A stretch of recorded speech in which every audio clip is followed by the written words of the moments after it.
करो, वे हमारे पर्यावरण के लिए असल हीरो हैं। क्यों? क्योंकि वे प्रकृति के असली सफाई कर्मचारी हैं। देखो, गिद्ध मरे हुए जानवरों को खाते हैं, जिन्हें सड़ा हुआ मांस भी कहते हैं। ये बहुत जरूरी है।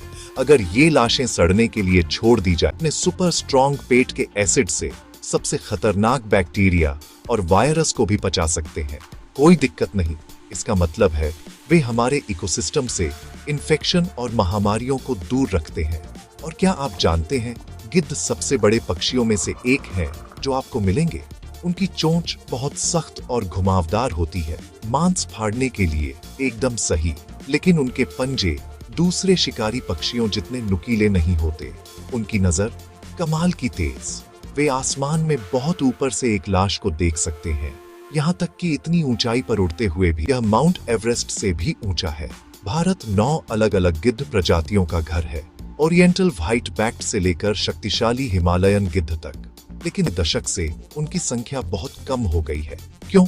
इसका एक मुख्य विलेन है। गए जानवरों को खाते हैं तो यह उनके गुर्दों को नुकसान पहुंचाता है और वे मर जाते हैं।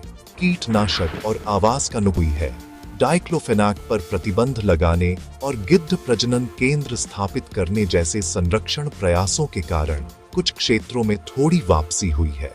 तो अगली बार जब आप किसी गिद्ध को देखें तो याद रखें, वे डरावने नहीं हैं। वे बीमारी के खिलाफ हमारे सबसे आगे के रक्षक हैं।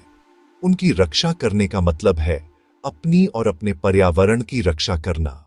आसान है।